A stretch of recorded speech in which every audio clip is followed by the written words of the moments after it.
Okay, so I'm Liz, and I am a study skills tutor for students in receipt of disabled students allowance. I primarily work with autistic and ADHD students, and I'm an ADHD autistic self-advocate myself. I'm a postgraduate student at York St John University, so my perspective that I'm giving today is kind of from the perspective of both an educator and a student at the same time. And the examples I'll give are ones I've used for both myself and my students. And I just wanted to talk a bit today about some of the ways we can actually use AI that may not have anything to do with assessment, but can really enhance learning, in the sense that they can help build. They can help bridge barriers that a lot of neurodivergent students may have due to a hidden curriculum. So I just wanted to at first touch on some of the ways that the hidden curriculum can affect neurodivergent students. For every 10 marks there is for punctuation, structure, content. Neurodivergent students may have to worry about another 10 marks for processing information within a lecture, um, dealing with the lack of daily routine and dealing with being in a new environment. That can be a massive thing for autistic students such as myself. And hidden social rules as well. Understandably, most tutors, when they're talking to a class of 50, are going to cater their examples to the way most students will understand things. And in many ways, neurodivergent people have a very different way of understanding things. I prefer things to be very blunt. I prefer things to be very direct and not use too many metaphors and stuff like that. So all of those things can kind of play into it. And I do think AI can be really helpful in this sense. So, as I said, it's not just for assignments anymore. There are so many ways that AI can be really, really beneficial for neurodivergent students. I've got 3 examples today. They're all from ChatGPT because I feel like if you needed to learn one and learn how to use one and prompt one program properly, ChatGPT is probably the easiest one because there's enough guidance out there. So my examples are from ChatGPT, but there are other programs that these prompts may work on as well. So for example, one, I've got getting inside the lecturer's head. This is a big source of stress for a lot of my students. Like, I don't understand why they've done this. I don't know why they've said this in this way. So for this prompt, I put in my course, what one of my learning outcomes was, and I was just able to chat to GPT to help get that understanding from it in a different way. I maybe ask ChatGPT to explain it to me in the sense of um, just from different angles, really, until I kind of understand it, and it really helps me to engage with the learning. And I've done this with a lot of students as well. So I put one of my learning outcomes in there, and that's what it came up with. It came up with a lot more than that, which I couldn't fit on the slide. But what's beneficial about that, I could ask it to condense it, which was really nice. I could ask it to expand on certain areas. I could ask it to give me examples of what that might look like in an assignment. So that's been really beneficial. And it can also be beneficial for exams too.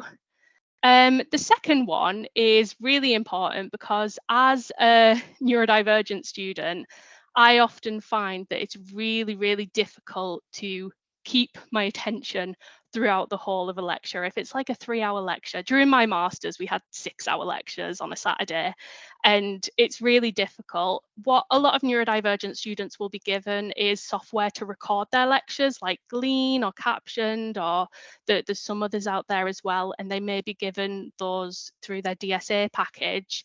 However, if most students are anything like me, which I imagine in some ways they are if they have ADHD, sometimes you record the lecture and never go back to it because everything is quite difficult to engage with.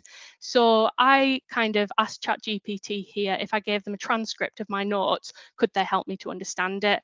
And that was really beneficial because it allowed me to kind of, again, understand things from a different angle, not be scared of my notes because it's just a big long document.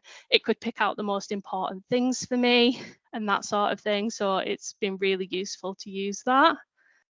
And the third one is my favorite. It's using AI as a reflective discussion tool. I've been doing this for 20 minutes every day. So I'll say to ChatGPT, I'm going to reflect on my day. Can you help me come up with a plan for my next 2-hour study period? And it helps me really feel better. It's good to vent to ChatGPT. I always encourage reflective writing at the end of a study period anyway, just to make sure you know what you're doing next, make sure you've got an idea of what you have achieved that day. But it's a really nice way of kind of just reflecting on the day, but also having some input back.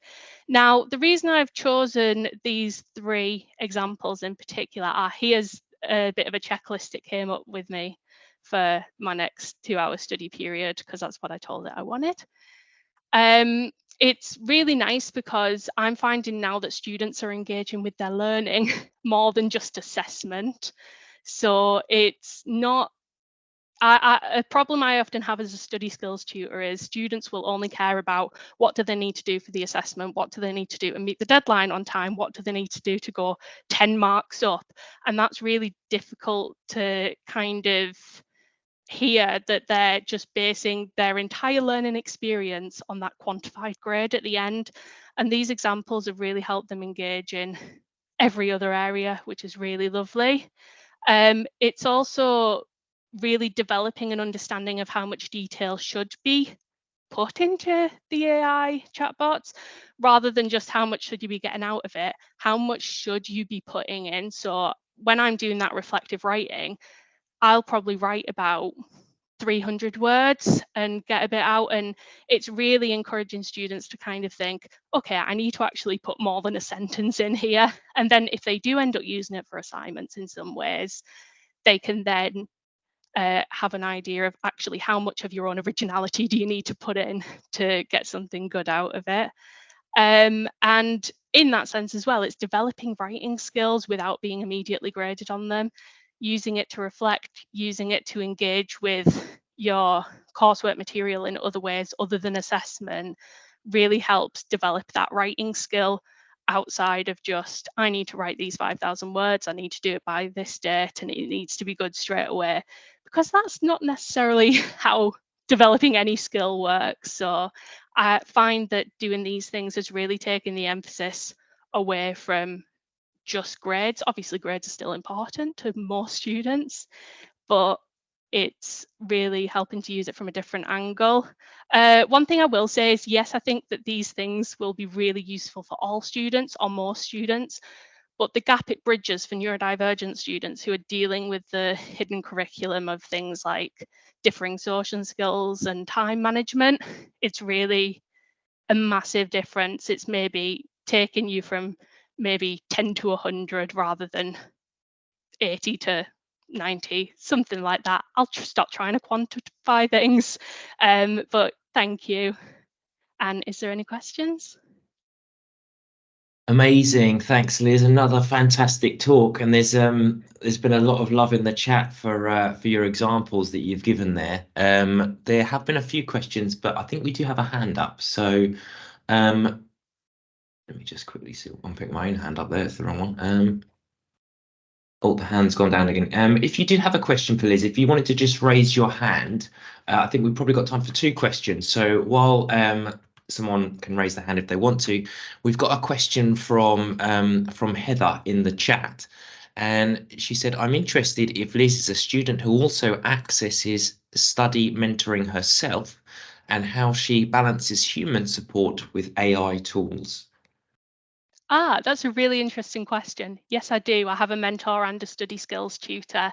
When I first started kind of exploring AI, I did worry that I was making myself obsolete, to be honest. And I have really tried to kind of get across the sense that AI can be there to kind of bridge a gap where there is no human interaction, but human interaction is always going to be probably the best thing, because you can get a much more personalized input.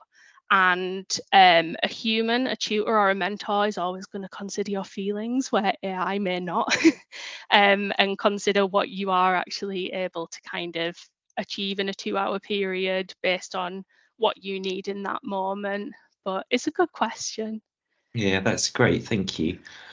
We also have Lars has put his hand up. Lars, I've allowed you to unmute your mic and turn your camera on if you'd like to ask your own question. Thanks a lot for that fantastic presentation. I suppose I'm going to sort of say something two-parter that's come up in the chat as well. First of all, are there any data protection issues regarding using AI in this way? You know, what are the rights of the individual over, you know, their own content? How much control do they have over how the AI platforms use content that students produce on those platforms? And yeah, and related to that, do you have any experiences from your own practice of students being reluctant to use AI for any reason? Absolutely. So for the data protection one, to be honest, it's not something I know too much about. I am a bit of a skeptic, and I do try to keep things as vague as possible and not give it too much personalized information. And that's discussions that I do have with students about what is kind of safe, and if in doubt, I Google it, to be honest.